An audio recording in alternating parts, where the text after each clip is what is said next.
And that was the beginning of the recording because we had to consent before we started recording. Hey, everybody. Welcome to the first attempt at the Slow Smoked Pigskin podcast. This is where Drew and I, and maybe eventually, hopefully some guests, will talk shit about our league. And then, in general, also discuss a little bit about NFL happenings in general. So I think that shit would be an easy thing, but I don't know. We're going to have to come up with some stuff. Yeah. Well, for everybody who doesn't know Drew, you should have met him by now at some point, or at least tried to make a trade. I've known Drew for going on 20 years at this point. He lived with me at least twice over these 20 years. And he played high school baseball. Did you play football? Basketball and football. Yeah, but it was like a private Christian school, so it barely counts. So, anyways, all right. And hey, Drew, we're recording this. You got a drink, right? What you got? Tequila. Ooh, see, now that I am a Colorado resident, I am supporting my local economy with beautiful blue mountains with my Coors Light. Those are very light blue mountains, by the way. They are very light. I probably took this out of the fridge a little earlier than I should have. That's okay. The mountains are blue still. So let's talk about some football. So yes, sir. It's a rough week for a lot of players. I think we're up to like 10 starting quarterbacks out for either the season or IR or out for a bunch of time. This week, I know we had Trevor Lawrence go down with that's a big one. Ankle injury, looking like a high ankle sprain. From what I've heard over time, with a high ankle sprain, players tend to miss either 0 weeks, multiple, or 3 weeks, ironically. Yes. And then you got some time to come back and recover to be at full strength. Kenny Pickett, I don't even remember how he got hurt. Oh, did he hurt his ankle too? He was in a boot at the end of the game. Yeah, he had surgery. Looks like he's expected out 2 to 4. Yeah. Derek Carr, dude, did you see the play where Derek Carr got hit? I did not. Dude, I think his name was Bruce Irvin or Bruce Allen or Bruce something. Like, I thought he was dead. Like, he speared him so bad. I suggest everybody go watch that play because I didn't even know that hit was legal in the NFL anymore. And if we had good production, we would insert it now, but we don't yet. So yeah, one day we'll get there, right? One day we'll get there. Yes. Any other big quarterbacks that you know of that went out? CJ Stroud is in concussion protocol, I believe. Oh, I missed that one. That sucks. Yeah, that's what I see. For his head, he took a couple snaps off, but came back, I believe, into the game. Oh, I do remember seeing him stumble, and like they picked him up and they took him out to evaluate him.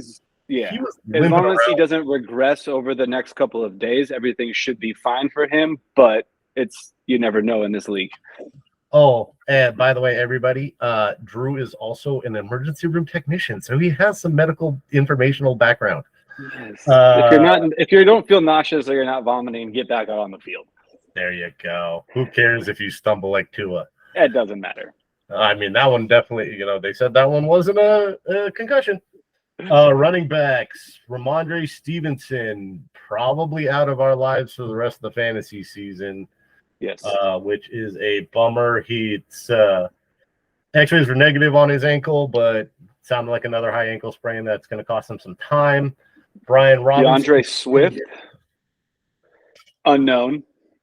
Yeah, he got blasted on that one play too. Like that was another big hit. I was watching him, I was like, damn. Yeah. By the way, I'm talking about all these games. I managed to watch a bunch of stuff. And do you know what I missed last night? I did not watch the end of the Bengals and Jags game because I fell asleep with like 4 minutes left in the fourth quarter. And then I literally woke up as they kicked the field goal to win the game in overtime. I'm like, shit, I apparently missed a whole lot. That was a good game. Probably one of the better Monday night games that we've had recently. Oh, thank God. If not this year. Well, actually, that's not true. Monday nights have been all right. Thursday nights have been garbage, especially look at what we got coming up this week. Yes. With this bullshit team Why is this even in my office? Because my wife left it here and I haven't put it in the trash yet. It might end up a 0-0 tie at the end of whatever minutes. So speaking of the Patriots game, I heard that depending on when you bet the line on that game, there was a point where the Chargers were favored by 6.5. It got bet down to, I think, like 5 by the time the game happened. But at a line of 6.5, the Patriots putting up 0 points somehow managed to cover the spread. Covered the spread, yeah. It's like, wow, you cover the spread by not scoring a damn point. That's impressive. I'll give it to them. Like, weather played a factor, but 6 points, 6-0, yeah, especially on the explosive offense of the Chargers. But it happens. Not look good, but we're going to talk about that in a few. Yes. More injuries. We'll try and run through these quick. Marquise Hollywood Brown, dude, just get him out of the fantasy world for this season. I had him on a league or two, and he's just been so disappointing. The opposite of disappointing, Mr. Little Midget Man Tank Dell, who should never have been blocking on a goal line run. What the hell is that tiny little guy doing there? I didn't see the play. Rolled up on and broke his fibula, and I thought I heard had some damage in his ankle too that required surgery, and he is officially done for the year. Tough loss there. Yeah, that's a tough one. Neil's team has had some rough times this year. I feel bad for that guy. Not too bad because I still want to win the league, but a little bit. Puka Nacua, I don't know if you heard the quote. Sean McVay and Puka, like one of them said basically like Puka thought he died and that his shoulder didn't feel right or something like that. It was like, but they called it ribs during the game. Yeah, but then he was back. He's had problems with. Yeah, right. But his ribs were an issue earlier in the season. So I'm not exactly sure, but he came out and it didn't look like anything happened to him. So I don't know. Christian Kirk, he's got a core muscle injury. He looks like he's going to miss some time. Yeah. Derrick Henry had a concussion, then didn't have a concussion, then had a concussion, then didn't have a concussion, depending on what the coach said versus what somebody else said. Ajay Spears, though, looks pretty good in his absence. So he does. Didn't want to trade him away earlier this season, but I got too good of a deal to pass it up. So that is what it is. You got to do what you got to do if you're going to win. Man, I'm trying. It's been like, I know that I'm in the lead for the league, but it has been way tougher than it was supposed to be because Nick Chubb and Justin Jefferson were supposed to carry my fucking team all year. Nick Chubb's leg got destroyed in week 1, and then Jefferson's been out for. If those two players were still playing, or at least Jefferson consistently, your team would be like, that's a ridiculous team that you put together. I'll give you the props for that. Yeah, 3 years of building, I got it to where it is, and it's going to be one of those things where if I don't win soon, it's going to be a failure. But you're going to be in concussion protocol if you don't win. Is basically what from me banging my head against the wall that hard. Correct. That is correct. Or maybe I have to worry about my wife being in concussion protocol. Hey.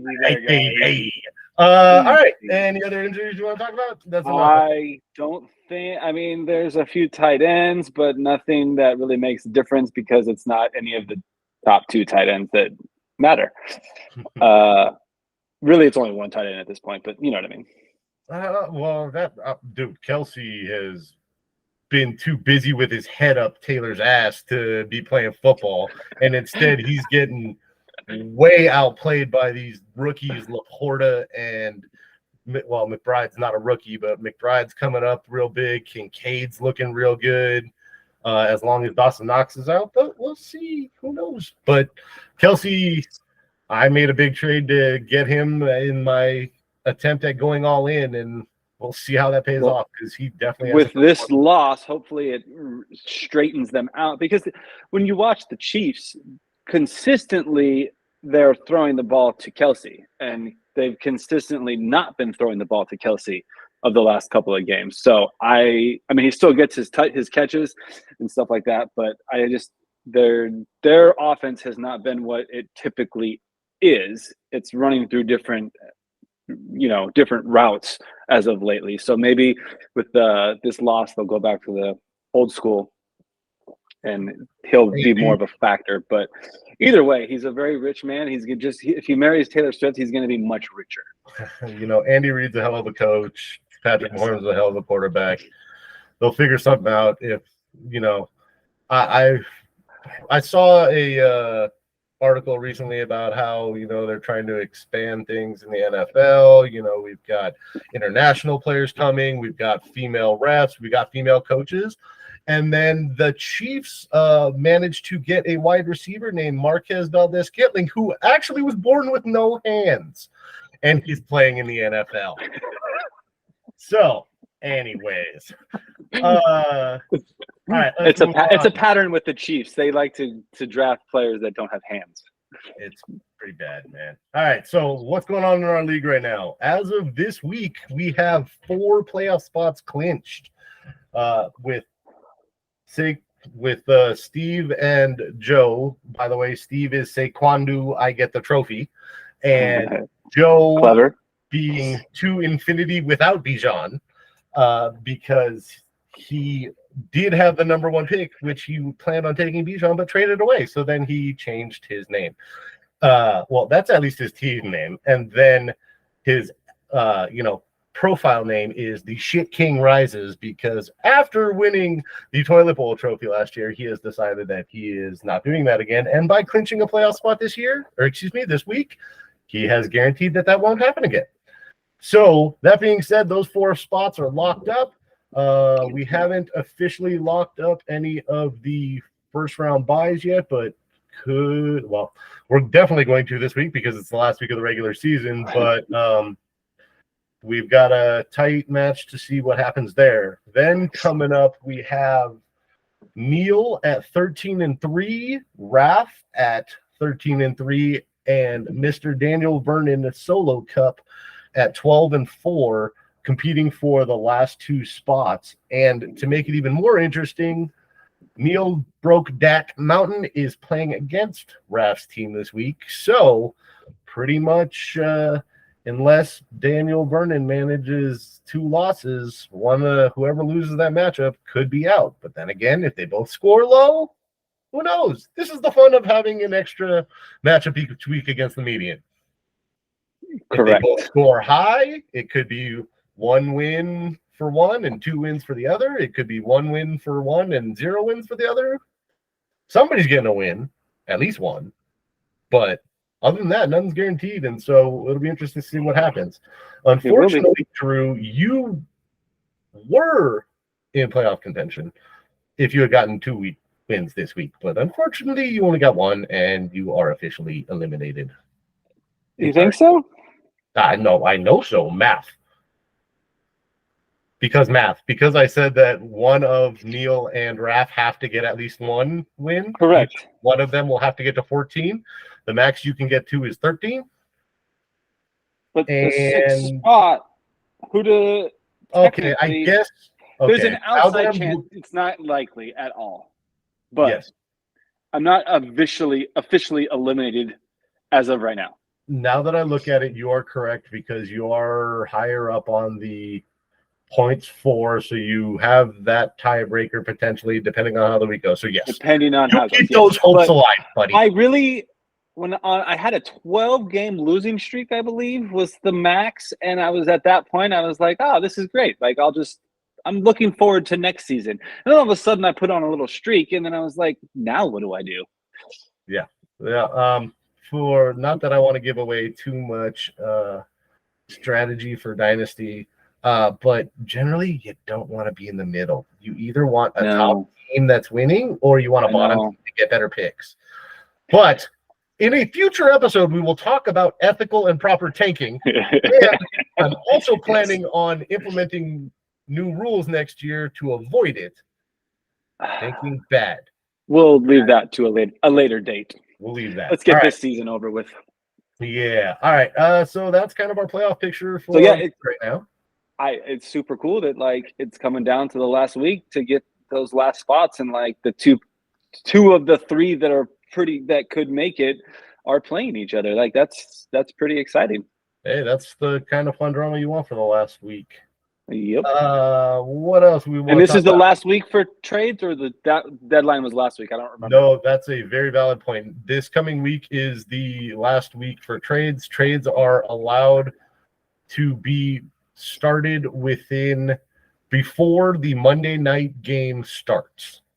So once the Monday night, before the Monday night game ends of week 14. On the 11th, correct? Yeah, because basically once that game ends, week 14 is officially over, and you will not be able to make any more trades until after our playoffs are complete. Now, it will be allowed after our playoffs are complete. While the NFL playoffs are going on, trades are still allowed, but correct, not during our playoffs. And once the Super Bowl is over, trades are done with no trades until later in the year, right? No, incorrect. Isn't there a time? Where's the time frame that there's like the blackout window where there's no? It happened last year. There isn't. Oh, it'll only be until I can renew the league, which you're right. I think there will be a period that the app just isn't updated until after the Super Bowl. So you may be correct. Unfortunately, I forgot about that. But it's off season, but still, like there's a time where like you don't have to think about Dynasty for a minute. Yeah, it's only a short minute because Dynasty is year round, pretty damn close. So yeah, we got that coming up. You want to talk about some people who've been really disappointing this year? Yes, some underperformers. Who's your top? So I like you. First of all, I want to say thank you to you putting out the weekly recap every week. I know you don't have to. It's very informative. It's fun. And I like that you're trying to get a little bit more involvement in the league. So like you said today, Kupp and Eckler are probably two of the top ones because those are ones that we always have always been fairly consistent, especially Kupp in the last few years. So there was a couple, which brought me to a question I was going to ask you. When you like underperforming on a consistent basis, or are we talking like how do I put this? So what point total means, like when you're talking about Austin Eckler, like do you have a point total that you think that he should be at or get to at the end of the season? So we are not yet sophisticated enough at this point to be looking at detailed stats like that. Eventually, maybe someday. But for now, I'm just thinking of based on gut feeling and where these people were drafted. How if you're Austin Eckler is a great example because he was a first-round pick in basically every league.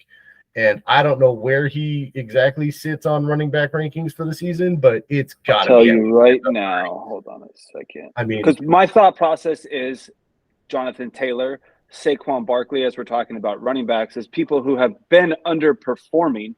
Like you would think that Taylor and Saquon would be top 5. Saquon is ranked 23 in our league right now. Eckler is ranked 27. Running backs? Really? Correct. Wow. Jonathan Taylor, I think, is even lower than both of them. Which brought me to my question of like, as I'm looking at when you asked that question, I started looking. What are we talking? I looked at quarterbacks, for example, and it was like, how many, like, that was where my point question came into play. Like, the number one quarterback is still Josh Allen right now, but like he's had some pretty god awful games if I'm not mistaken. But he's ranked number 1 based off of points at this point. Josh Allen as a NFL quarterback has not been great this year. Josh Allen, the fantasy quarterback, is still the number 1 quarterback in the league right now. But all I care about is fantasy football. I don't care about as far as the league goes. Yeah, he's thrown a lot of interceptions and hasn't won his team as many games. But like really, realistically, for us, that doesn't really matter. Yeah, I mean, for fantasy, Josh Allen has still had a good year. Correct. In my opinion. Um,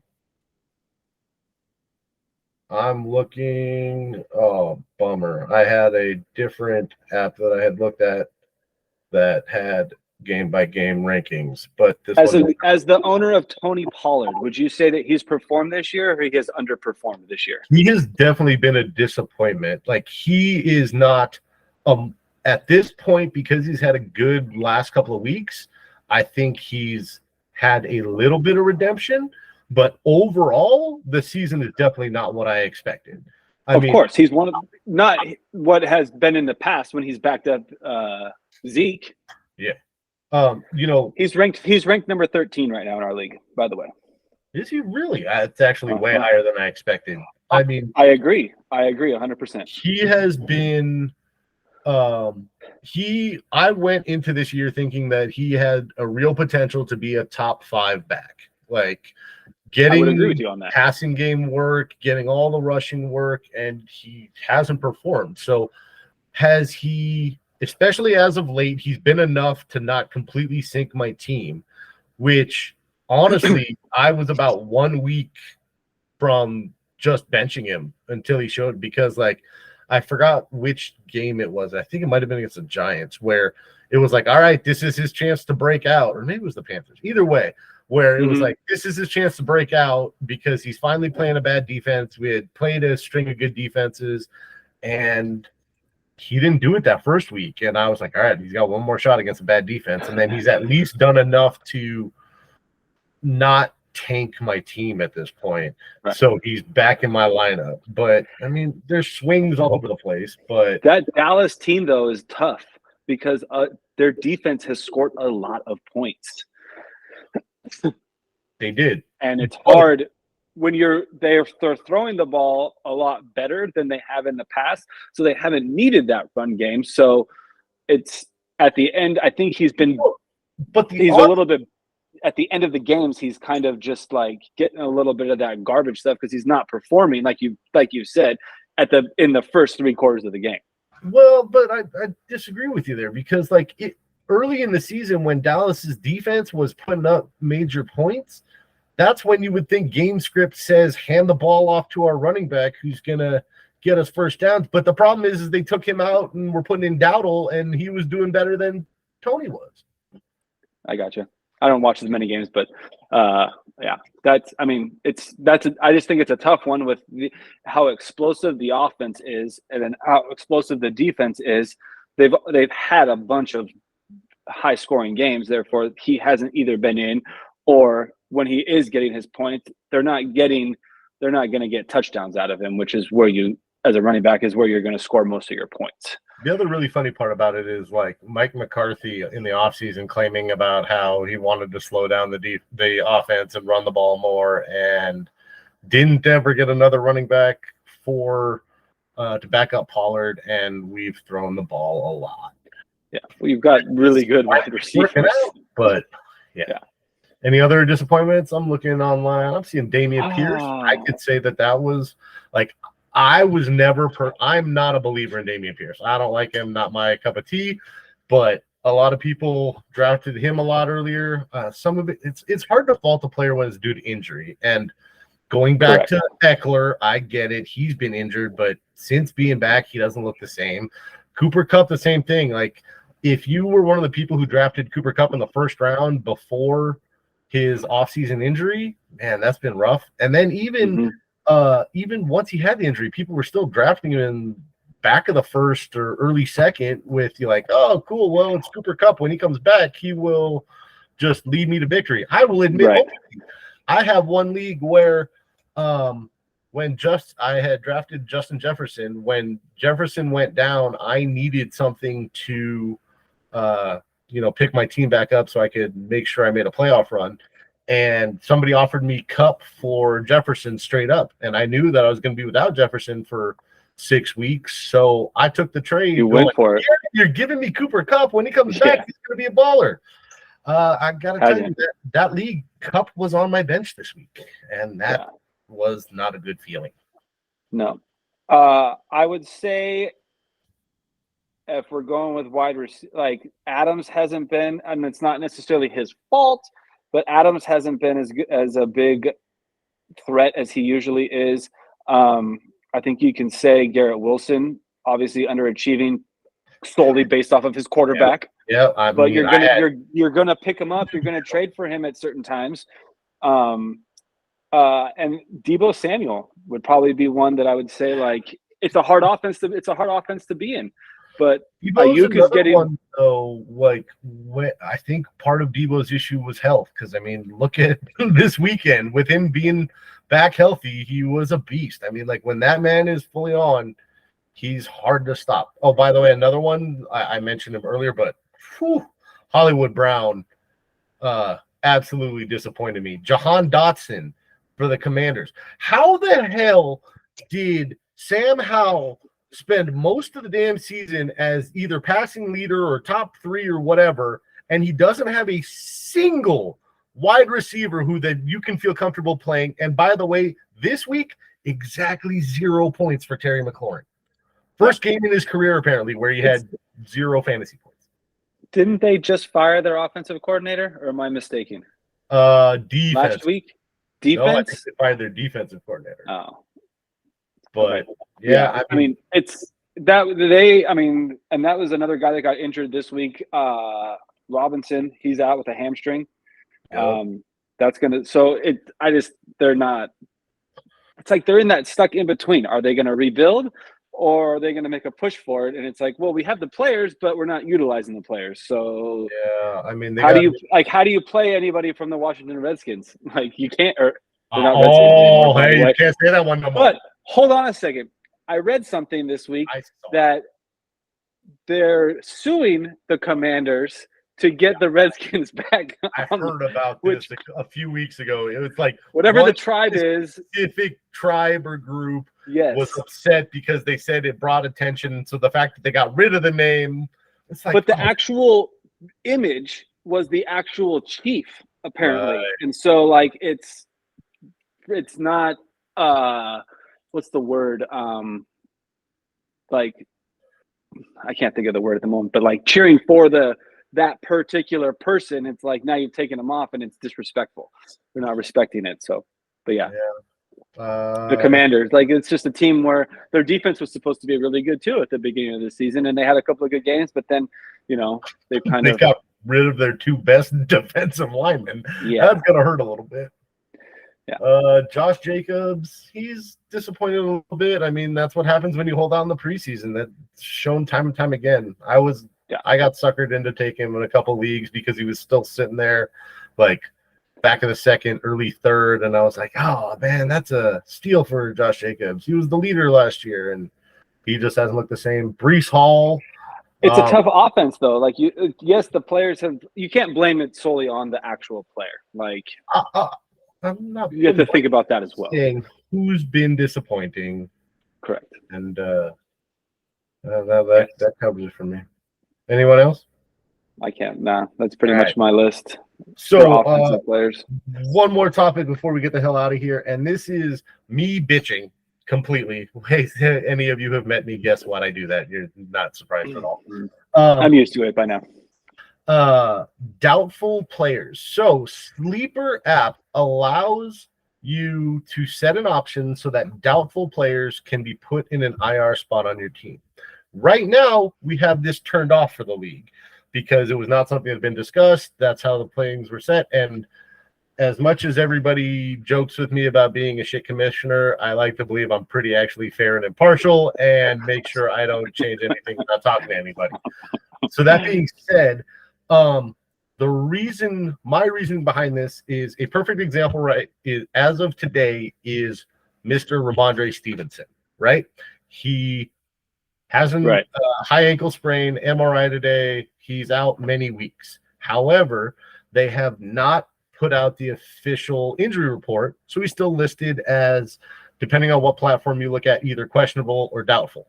Now, that means I know I'm not going to have him for weeks, but I can't put him in an IR spot. And what does that mean? That means I can't free up a spot on my bench to pick up a player before waivers. Now, Mr. Steven Jackson said, well, why don't you push waivers back on Wednesday so that they're later in the day so that you could have the injury report come out before waivers happen?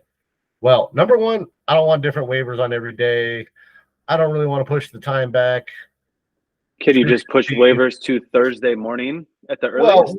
Well, I mean, we could do that as well, but that just puts you in a worse. The problem with pushing it to Thursday morning, just to answer that question, is if we pushed it, like if you put in a waiver claim that you fail at, and you needed a player for Thursday, and we didn't do waivers on Wednesdays and just did them on Thursdays, you don't have another chance to pick up somebody before the Thursday game. Right. Yeah, it makes sense. Well, don't the players for that game become free agents? Did we? I couldn't tell you. No. Free agents don't start until Sunday, right? Yeah. Because you can't. We've talked about this, and you can't put the free agents for just the Thursday games on Thursday, right? Okay. Do you add more IR spots? Can you? Yeah, we can add more IR spots. So, an option. Yeah, I mean that's a league setting right now. We have it set as 3. We could add more. Now, I just want to go further on this. And if a player is listed as questionable, even though that also gets annoying because, like I said, on some platforms, Ramondre might be listed as questionable right now and not doubtful, and that's even more annoying. But is what it is. But doubtful players rarely play. I say that, and I know that I think last week Max Crosby was listed as doubtful and ended up playing, and I think there was one other. So it does happen, but the percentage of time that a doubtful player ends up active is actually very low. So, but it really polices itself because once the player becomes non-IR or non-doubtful and is playing or is active, then you can't do anything to your lineup until that player comes off of that IR spot. You can't adjust your lineup. You can't make transactions. But if you had your lineup set, then you get to carry an extra player. You get to keep it, but you can't make the adjustment. So if you were waiting to make an adjustment Sunday morning, it's a moot point because it doesn't matter. Like it's either it polices itself. So that's you have to take that player off. Yeah, I think it's a good thing to talk about. Yeah, I mean, this is one of the multiple things I have on the list for discussion in our league meeting for next year, which hopefully next year is more than like 4 fucking people because I try and schedule it months in advance, and then people are like, I didn't know you scheduled that. I have softball. I have whatever the fuck it is. Which is fine. So why don't we have a few different dates and everybody can pick on the date? Pretty sure I did that, but that's fine. I don't remember, but either way, yeah. Well, the problem is it's a never-ending battle because I'll ask some people to do it too far. Some people will be like, they're like, oh, that's too far down the road. I can't schedule that. And then other people, it's like, why did you only ask me a week before this? I need more time to prepare. I just can't do it too quick. So anyway, which brings us to the age-old headache of like the involvement in the league. Yeah, I mean, I try to text people to make sure we get lineup set. I try and, we started enforcing penalties this year for invalid rosters, and I'm not going to lie, I've had to collect a lot more of them than I really would have liked. It is what it is, and that's even with me being generous on some close situations where, like if somebody got called out in the morning, I let it go, even if it was really expected that they weren't playing, but they were still listed as doubtful or something, but they weren't officially made out until that morning of the game. All right, fine, I'll let it slide. But we trying to do what I can to spark engagement in this league, and we'll see how it goes. Speaking of which, I have a trade out there. It's been 7 days. You are supposed to let me know. Yeah, by the way, I wrote, so let me clarify for everybody who doesn't know this. I know we have like a 15-page constitution. No, my crazy ass did not write that from scratch. I found one online and then modified it. So, of course, I don't necessarily remember every word of it, which is why when people ask me questions, sometimes I'm like, did you read the Constitution? They're like, no, I've never looked at that thing. I'm like, okay, I'll go reference it and get you the answer instead. Thanks. Yeah. But did you text that person, Drew? I have not. No. Did you email? But the person has, and I know your argument is that they haven't seen. They have to accept and all this kind of stuff. Either way, they've adjusted their lineup since I initiated the trade. Therefore, they should see at the top of their screen under their team that there's a spot there that says there should be a little red one saying trade. All right. Well, I shouldn't have to go and text people. I agree, but I've tried to Correct. give as many tools as possible. So go blow up somebody's text in the middle of the night while you're working night shift, just to piss them off, that's what I'll say. For them to answer your trade. It's fine. If you don't want to trade, that's fine. But deny it. That's fine. Counter. I know. Like you said, counter. It's just a beginning offer. Like I was gonna say, like everybody try to remember that it's a starting point. It's a starting point. But yeah. Right. Anyways, that's enough many more things we could talk about. I think I've had enough for today. That's a good first one. How long did we go? I don't even know, but that was a good time. Maybe 20 minutes or so. Well, perfect. We'll see after you're done editing it. Edit? I'm gonna have to get Skylar to help. I don't know how to edit videos. That's cool. Put her on the payroll. She's gonna have 2 candy bars. Well, cheers, bud. Cheers, man. This is fun. Let's do this again next week. Good times, y'all. Yeah. See y'all later. See ya. Bye.